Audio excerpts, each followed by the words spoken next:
Alright, what's happening, y'all? It's your boy Rico from Street Scores, and I need to catch y'all up on a lot of things that have happened the past couple of days, man. The Washington Commanders created $6 million worth of cap space from restructuring a contract. Is a Cameron Curl or Montez Sweat long-term extension coming? A big-time contract coming for one of those guys, especially after the great performances they had against the Cardinals last week. I mean, after that performance where they like, man, we got to pay at least one of these guys type of thing.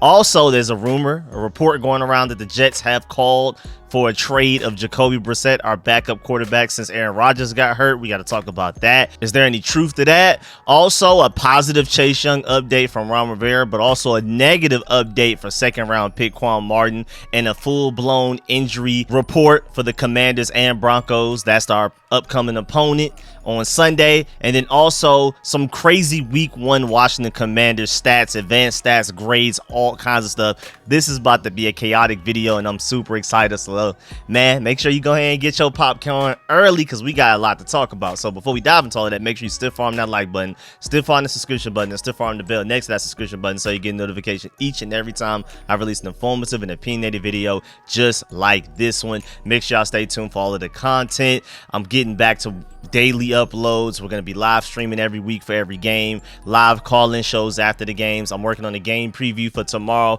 for this upcoming game against the Broncos, so y'all stay tuned for that. And then, of course, I'll have game reviews every week, and I'm still working on those rookie film sessions. Without further ado, let's get it. You tell your family you're going to be a commander.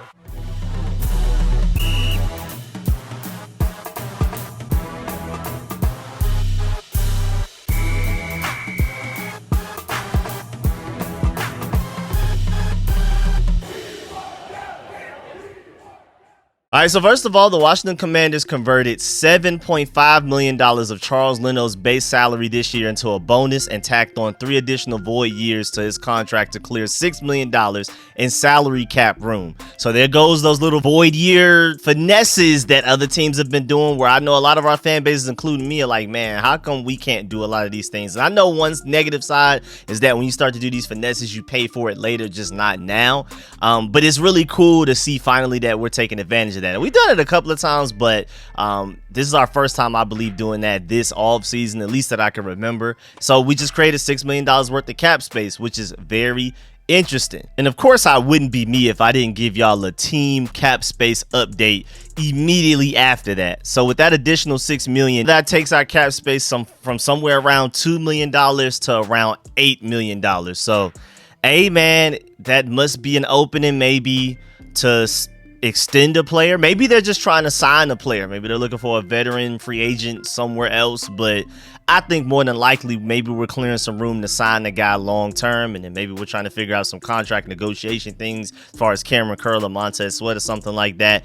Because, I mean, what's the point of making things harder for you in the future to make things easier for you now if it's not going towards a contract extension? They wouldn't just make this move just for no reason, just to go from $2 million in cap space to $8 million, not to sign anybody. Yeah, I mean, it's just, there has to be something happening here. I'm surprised that it wasn't like a 1-2 punch, $6 million worth of cap space cleared, such and such gets extended, or we sign a player. I think it's more than likely an extension, but maybe it is to sign somebody. You never know. I mean, because first of all, looking at the cap space right now, Montez Sweat is due $11.5 million on the last year of his deal.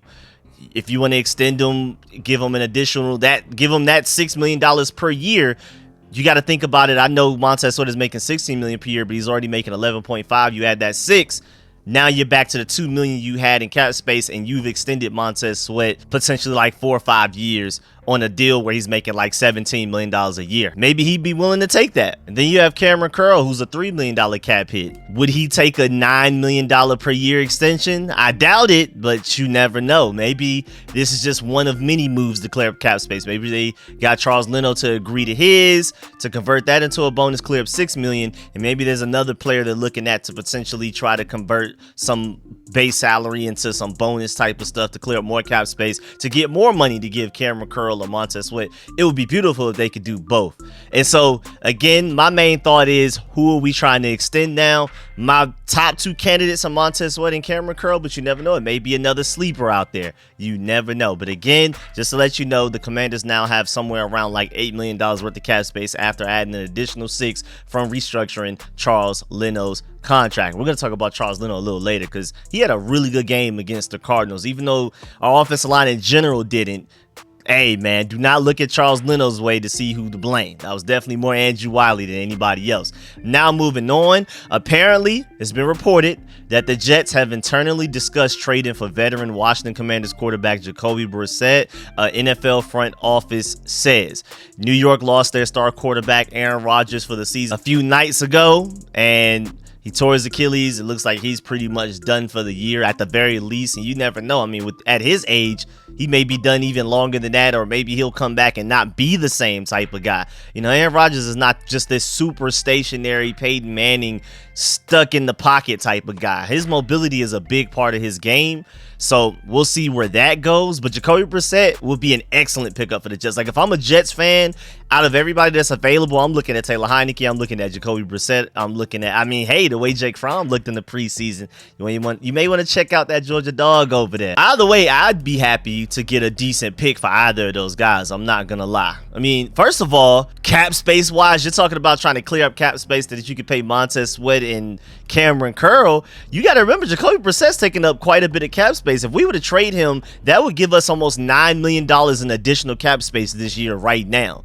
That has to be more than enough money to pay at the very least Montez Sweat and or Cameron Curl long term. So there's additional benefits there. But of course, we've already seen people headhunting for Sam Howell, and Sam Howell gets hurt.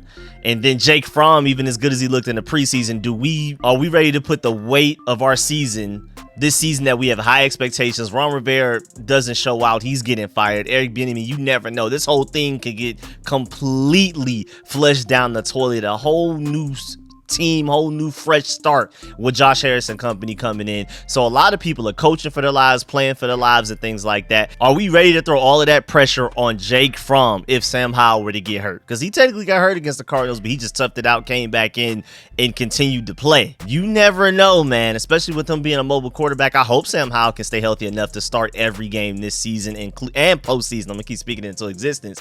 But man, Jake Fromm, not only just looking at him as a starter in general, even though he did have a really good preseason, but then again, on top of that, everybody fighting for their jobs, there's going to be significantly more pressure having to step in and start for us versus having to start for another team. Say like the Cardinals. Jake Fromm on the Cardinals, there wouldn't be as much pressure. Just go out there and do your thing. Maybe you can win a starting QB job, but really you don't lose much. But Jake Fromm starting for us with Ron Rivera's job on the line, imagine how much pressure that would feel on Jake Fromm. So Jacoby Brissett, I feel like if anybody would be ready to handle all of that. So granted, trading Jacoby Brissett, we net some good draft capital, and then of course we'll also gain almost $9 million in cap space, which will be very helpful. But at the same time, you signed them for a reason. In free agency, that was one of our headline signings. If anything, maybe the biggest signing we made technically as far as notoriety goes around the NFL, and there's a reason for that. So yeah, there's positives and negatives. At the end of the day, I would probably just hold on to Jacoby Brissett, especially after that week 1 game against the Cardinals. After seeing that, maybe if you would have asked me 3 weeks ago, maybe I'd be like, yeah, Sam Howell balling in the preseason. He looked ready. We're good to go. But after the way people were headhunting for Sam Howell, and even as good as Jake Fromm looked in the preseason, you may want to hold on to Jacoby Brissett because this is a pretty big season for us. We are not tanking no matter what. We could have started 0-8 and we still wouldn't have been taken. Ron Rivera would have been coaching for his life. But honestly, at that point, he probably would have been fired before he even had the chance. But either way, man, this is a very interesting situation. I'm pretty sure the Commanders may be considering it, but I doubt they do it for the reasons I've already laid out. Now, moving on, let's get to some crazy stats before we get to a lot of stuff. A big chunk of this video is about to be crazy stats and grades from everything that happened week 1. Let's go ahead and dive into some advanced stats immediately.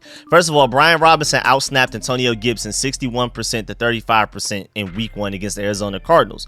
Robinson never played more than 52% of the snaps in 2022. So even after drafting Chris Rodriguez, who a lot of people see as like a 1B to Brian Robinson's 1A, like the heavy carry toter in between his tackles, run people over, bulldozer type of guy, Even after that, Brian Robinson is now playing the highest percentage of snaps he's ever played for the Commanders. But I feel like a lot of that just basically comes from the fact that he's now fully healthy, recovering from being shot multiple times. I feel like that plays a big role in that as to why he didn't play a large percentage of snaps last year. Because even when he looked good at times last year, he said this offseason, just a couple of months ago, that he never was 100% last year. You can kind of see it on tape.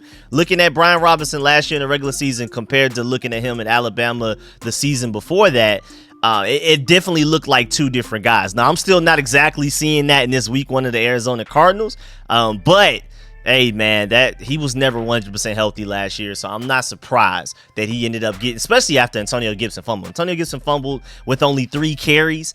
And he may have, I think that may have been his 3rd carry where he fumbled. But either way, I don't believe he got another carry after that.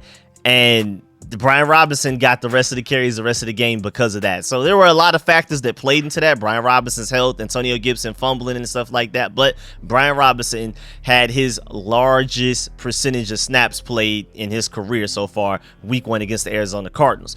He was tied for Derrick Henry with the highest carry share leaders in week 1. Derrick Henry, Brian Robinson, 68% each. Kenneth Walker, 67%, Jamal Williams, 67%, Josh Jacobs, 66%, and it just keeps going down and down and down. So if you're looking fantasy football-wise, maybe your ears perk up a little bit when you hear that Brian Robinson and Derrick Henry led the NFL in carry shares. But again, a lot of that dealt with Antonio Gibson fumbling, and it was like, oh yeah, you're done for the day. We cannot afford to have any more mistakes and turnovers. We already have 3. You're done, my boy. Also, some other advanced stats. Shouts out to my boy Mark Tyler at Hogs Haven. At Tiller56 on Twitter, he pointed out the fact that after week 1, Brian Robinson is tied for the 3rd most carries in the NFL with 19. Inside, 11 attempts, 3.6 yards per carry. Off the tackles, 5 attempts, 4 yards per carry, and then outside the tackles, 3 attempts, 0.3 yards per carry, which just shows that his bread and butter is in between the tackles, advanced stats wise. I hope he can get out of that, but his bread and butter is in between the tackles, not outside of the tackles. Right now, his yards after contact, 32 yards, 1.7 average, not great. Also, broken and missed tackles force, 0. That's not great. And I know a lot of people have been bringing up the fact that maybe the Commanders, they need to expect more of their running backs. Antonio Gibson fumbling, Brian Robinson giving you nothing after contact, basically. Chris Rodriguez was decent. We just didn't get a lot of explosion and playmaking from our running back group against the Cardinals in that week 1 game. Hopefully we can get more moving forward. Because even if the holes were there, those guys would go through them and then do nothing else after that. And especially with the offensive line that didn't get as much run blocking done as I had hoped. These running backs are going to have to step up in place of that offensive line until they get their stuff together. Now moving on, some very positive stats, defensive line-wise, Jonathan Allen specifically. He led the NFL in pass rush win rate last week, while also being double teamed 63% of the snaps that he played. That is ridiculous. Again, he was double teamed 63% of the time, and yet led the NFL in pass rush win rate with 35%. Second place was my boy, Jalen Carter, my Georgia Bulldog, 32%. After that, you had Christian Barmore from New England, Daquan Jones from Buffalo, David Onyemata from Atlanta, and Fletcher Cox from Philly. So Philly has 2 top 5-ish guys, so that's interesting. But hey, man, at the end of the day, the Commanders had the number 1 guy, and this is a considerable gap going from 35% to Jalen Carter at 32%. And just to go ahead and let y'all know, Jalen Carter's winning Defensive Rookie of the Year if everything goes smoothly as planned. Also, moving on, some advanced stats on Montez Sweat after game 1. Shouts out to my boy Mark Tyler again. Sacks 1.5, tied for 3rd in the NFL. Pressure 7, tied for 3rd in the NFL. Hurries 3, tied for 6th. QB hits 4, tied for 2nd. And pressure percentage 25%, tied for 6th in the NFL with at least minimum 20 pass rush snaps in week 1. So Montez Sweat sounded like, if you look at all of those numbers, top 3 edge rusher in the NFL. You know what I'm saying? So, like I said, man, he was always Mr. One Step Away, Mr. Get Pressures but not finish. Now he's starting to finish. You know why? Like I've been saying for months, ever since we improved that secondary with Emmanuel Forbes, and hopefully Quan Martin can get himself together, get back healthy, and, you know, get the game to slow down for him so he can start to contribute. But as of right now, Percy Butler's getting the majority of the snaps that he should have been getting. This improved secondary is allowing us to finally get coverage sacks. Like, wow. Burgundy and gold, Redskins, Washington football team, Commanders. The past few years, have you heard us getting coverage sacks consistently? One of those Montez Sweat sacks was clearly a coverage sack. Like, it took like 6-7 seconds for him to get the quarterback. We weren't getting those last year and before that. Our coverage wasn't good enough for the quarterback to have to hold on to the ball long enough for us to get those type of sacks. If you weren't there in less than 4 seconds, you weren't getting the sack. And again, Montez Sweat has always been that 1 second away, that one step away. Now that our coverage is better, now that our secondary is better, like I predicted they would be, I'm telling y'all, man, don't sleep. Big numbers coming for this defensive line, because any numbers they were getting out the mud the past few years since we've been bringing in all of these first-round picks. Montez Sweat, Chase Young, Jonathan Allen, Deron Payne, all of those guys. They've been getting it out the mud, scraping the floor for it. Now, some sacks will come to them with more disciplined defensive line play, and most importantly, an improved secondary that will force the quarterback to hesitate, hold on to the ball a little bit longer, just to give them a little bit more time to get there and get the sack, like one of Montez Sweat's sacks that he had against the Cardinals. Also, moving on, some really cool advanced defensive stats, like just overall defense. Of the Cardinals' 58 plays, 23 of their second and third down attempts featured a distance of at least 8 yards. That's really cool, man. That's really, really cool. That means our defensive line stayed ahead of the sticks on their side of the ball. They made it difficult to convert those third downs, man, because every time they were in third down, it was usually some type of 3rd and 8 or longer. Also, another advanced stat, Howell attempted a total of 0 passes for 20-plus yards Sunday, which is actually really interesting, man. I mean, that is actually really crazy, because shouts out to Chris Cooley. He mentioned back September 9th, Howell's best trait is his deep ball. I completely agree. On 44 dropbacks in the preseason, he only attempted 2 passes of 20-plus yards. Like, come on, let's go ahead and open it up. So the thought was, getting into the regular season, maybe that was just preseason. We don't want to show him too much. Then we get into that Cardinals week 1 game, and we don't even attempt 1 pass 20-plus yards. But you know why? That's more than likely because of the offensive line not being able to block for him. That may not be Eric Bieniemy's fault. That may not be Sam Howell's fault, even though there was one play. De'Ami Brown was streaking down the field for an easy touchdown. Nobody even tried to cover him. So that one was on Sam Howell at least. But either way, man, offensive line, you got to hold up a little bit better to give Sam Howell the trust and belief that he could even attempt that. Now going to Pro Football Focus grades, just overall, our highest grades on offense were Charles Leno with a 74.9, Cole Turner with a 73.3, Samuel Cosmi with a 71.1, Andrew Wiley somehow with a 69.9. I'm gonna have to go back and look to all 22 for that one. Curtis Samuel with a 68.5. The very bottom, I mean, there's a whole lot in between, but the worst, dead last, Antonio Gibson with a 39.9. Before him, John Bates with a 49.9, De'Ami Brown with a 53.6, Logan Thomas with a 55.1, which, I mean, makes a lot of sense because of all of the drops, but also his pass blocking was a 37.5. Godly, he did allow that 1 sack, like just completely got beat one-on-one. And then Sadiq Charles with a 55.6. I'm surprised that Andrew Wiley is 4th out of our entire offense, like above Jahan Dotson, Curtis Samuel, Terry McLaurin, all of those guys. I'm actually pretty shocked there. But moving on, Charles Leno, the reason why he was the highest, not only just grades, that's, you know, a little subjective. You know, Pro Football Focus has their reasons and the way that they do things. But when it comes to just pure advanced stats, pure facts, Charles Leno was 6th amongst offensive tackles in pass block win rate, who had at least 20-plus drop back pass blocks. He won 26 of his 27 plays. And he was 2nd in offensive tackle run block win rate against the Arizona Cardinals, winning 22 of his 24 run blocks. So out of 51 snaps, he technically only lost 3, which, again, if you're averaging out, he was basically a top 5 tackle in the NFL last week against the Arizona Cardinals. I'm not saying he's a top 5 tackle, but I just want to point out the fact that that bad performance the offense had against what people assume would not be a great defense at the Arizona Cardinals, it was not his fault. You got to look at everybody else. And then also those advanced stats align with Pro Football Focus feeling like he was our best offensive player last week. So that's really interesting. Moving on defensively, Jonathan Allen was our highest graded defensive player and our highest graded player, period.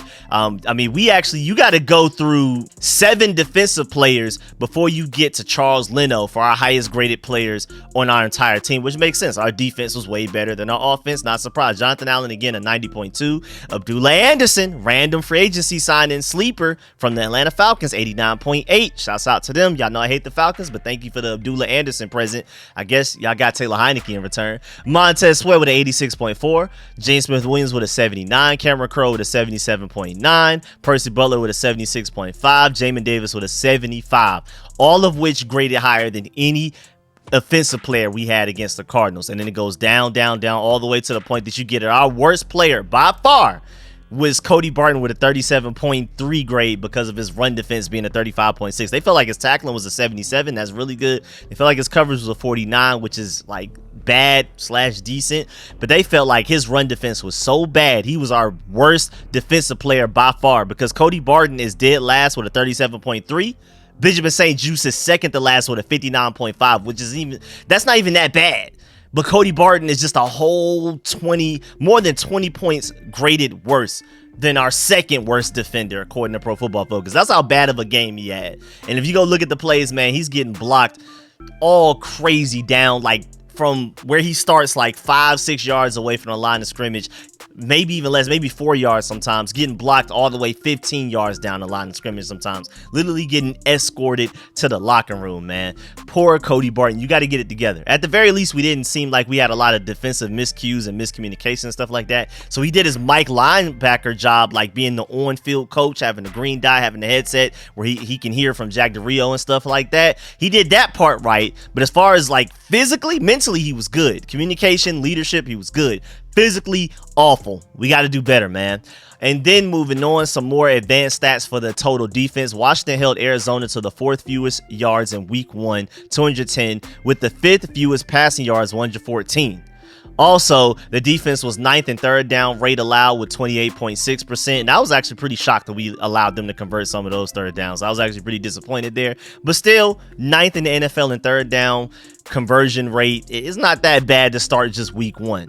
And then also allowed the 2nd fewest first downs, period, with only 13 out of the entire NFL. So our defense is already sounding like a top 5 unit, which is really interesting because our defense normally starts very slow, like bad the first couple of weeks, and then they get it together and then end up becoming a top 5 unit statistically by the end of the season. If we're starting as a top 5 unit as of week 1, that's huge, man. To come out and get a great start, I'm unfamiliar with that as a burgundy and gold fan since I've been alive. Again, I wasn't alive to see any of the Super Bowls. Since I've been alive, we usually start very slow, especially the past like 5 to 10 years, at least as long as I can remember. The Commanders, the Washington football team, the Redskins do not start fast. The fact that our defense got off to a great start is great, even though got to look at it in context. It was the Arizona Cardinals with Josh Dobbs starting, whole new offensive coordinator, knew a lot of stuff, traded away a lot of their best players, literally traded away their starting tackle. Marquise Brown, the Ravens didn't even want him in a wide receiver group that wasn't even that good until this offseason.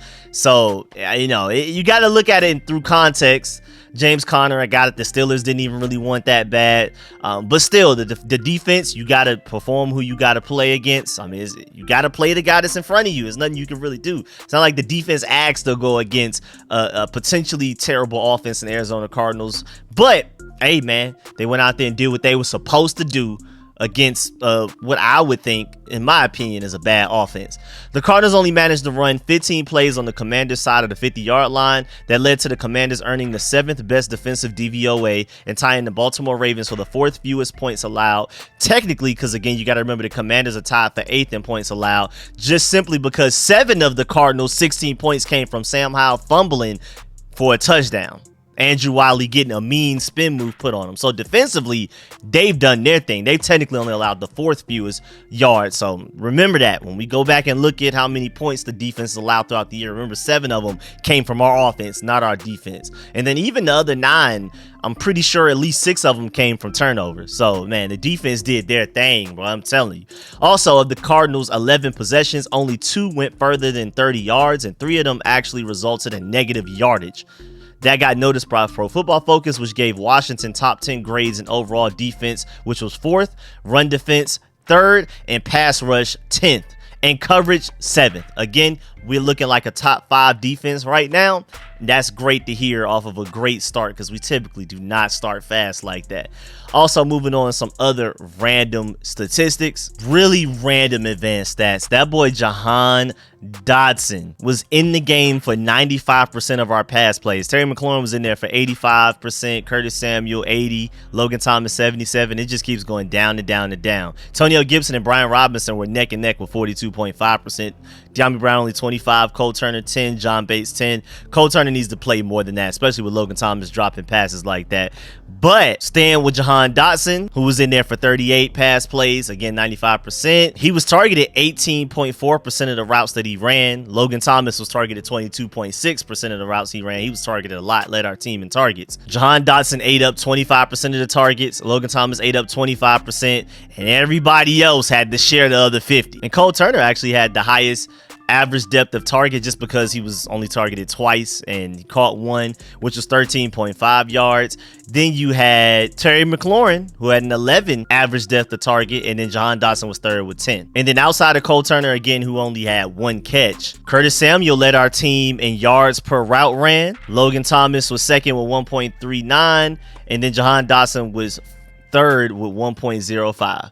Just some really random advanced stats I wanted to go ahead and throw in there. Also, our odds to win the NFC East went up, even though we beat the Cardinals. It's not like we beat like a really diddly opponent. Our odds went up because back in March 20th, we had 9-1 odds. Then by September 7th, we had 12-1 odds. So it went down. And then after the win, we went up to 10-1 odds, which technically went up, which is really interesting. So I mean, it doesn't really mean much. We just got to go out there and perform and win. Also, really interesting, speaking of Cody Barton with that terrible Pro Football Focus grade, when it comes to our linebackers, Cody Barton played 100% of the snaps, and Jamin Davis played 62% of the snaps. David Mayo and Khalid Hudson weren't out there any snaps from what I'm seeing. That is crazy. We literally only played 2 linebackers. That's why they do not prioritize the linebacker position in the draft for free agency. We only had 2 linebackers out there play that entire game against the Cardinals.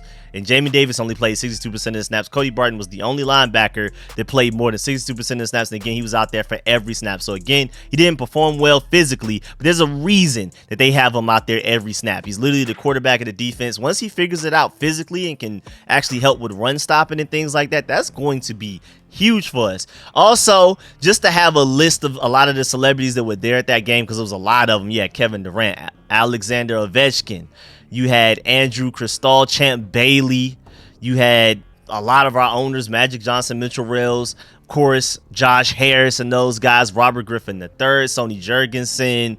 We had a lot of Washington Capitals players, like several of them, Robert Griffin III. I mean, there were a lot of people out there. I'm pretty sure I'm missing a lot of them, but I just wanted to make sure I mentioned those. And now moving on for the updates that happened today, as in September 13th, Wednesday. Ron Rivera spoke on Chase Young after today's practice, because Chase Young did participate in practice today. And then the question was on what defensive end Chase Young was able to do as a limited participant. Ron Rivera said, quote, Chase was able to take the reps that he was supposed to take, and he did everything that the doctors prescribed for him to do as far as his contact is concerned, unquote. Also, on Chase Young's plan moving forward, quote, we'll continue to go about what the doctor's plan is, and we'll go from there, unquote. So it's not like a major positive update. That's why, like, it's not the headline of this video. It's one of the headlines, but it's not the first one I put. Typically try to put like the first or second thing in the title, the things that matter the most, that are the most interesting. But this is a positive update, because whatever plan they have him on, whatever schedule they have him on, it sounds like he's on schedule. And that's big, because again, we've been putting guys on IR left and right. We'll put them on short-term IR, so they miss 4 weeks. We didn't put Chase Young on that, so they're basically expecting him to be back within 4 weeks. Maybe he'll play against the Denver Broncos. I doubt it. I think it's more likely that he'll probably make his first start this season week 3. But still, that's still positive news to hear that he's going along and he's on schedule with the doctors have in store for him, for his plan and things like that. Again, they could have put him on short-term IR to save a roster spot. to create a roster spot for Jamison Crowder and things like that. They ended up moving Jamison Crowder up by putting somebody else on IR or releasing them or something like that. But either way, like, it's like we could use that roster spot. If we didn't expect Chase Young to play at least 4 weeks, we would gladly take that roster spot and elevate somebody else up. We already have F.A. Obata on IR. We have Fedarian Mathis on IR. They didn't put Chase Young on IR, though. So that means that they're expecting him to be back within 4 weeks. Also, defensive back Quan Martin did not participate in practice today. He remains in concussion protocol. He suffered a concussion against the Cardinals, just to go ahead and let you know that. So the overall injury report, of course, is Wednesday. We still have Thursday and Friday before we get the official game status. But Jartavius Quan Martin with a concussion did not participate. It's not looking good for him against the Denver Broncos. But even then, I mean, he didn't even before the concussion, he wasn't a big part of the defense yet. But I'm hoping he becomes that, because I think he was arguably still in the second round. He's got to catch on. Then you have wide receiver Curtis Samuel with a hip injury, limited. Defensive end Chase Young, of course, his stinger in the neck, limited. But then guard Samuel Cosmi, wide receiver Terry McLaurin, both full participants in practice. Of course, Samuel Cosmi with a shoulder injury, Terry McLaurin dealing with that toe injury. Then on the Denver Broncos side, it's worse for them. Tight end Greg Doltrich did not participate. And then outside linebacker Frank Clark, wide receiver Jerry Jeudy, defensive tackle DJ Jones, and cornerback Riley Moss were all limited. Now, that's not to say that they won't play on Sunday, but they're at the very least banged up, so their injury report is a little bit worse than ours. Ours isn't perfect, but the Denver Broncos are a little bit more banged up than we are. Hopefully Chase Young can play, but I just doubt it. I'm expecting him to play probably week 1. But yeah, man, that's the end of this video. Please get in the comment section. Let me know if you about everything discussed in this video. Please stiff arm that like button, stiff arm that subscription button, and stiff arm the bell next to that subscription button so you get notification each and every time I release an informative and opinion video just like this one, man. I really appreciate y'all. Appreciate y'all supporting the channel and all of that, man. Please get in the comment section. Let me know if you about everything discussed in this video, the Jacoby Brissett situation, us creating cap space. Do you feel like that was a move to potentially extend Montez Sweat to Cameron Curl? What are some players that are taking up cap space right now that we could either release or finesse their contract in a way that we can clear up more cap space? Let me know how you feel about all of the crazy advanced stats and grades I gave y'all from the Arizona Cardinals game. Is our defense really a top 5 unit this year? Do you feel like they'll be able to remain that throughout the season? All of that type of stuff. And how you feel about the Chase Young injury update. I know a lot of y'all are giving up on Chase Young. I haven't yet. But let me know all of that. And of course, man, I appreciate all the support, man. Shouts out to all of my sponsors, especially my Pro Bowl sponsors' names just scrolling on the screen right now. I'm gonna catch y'all later. I'm out.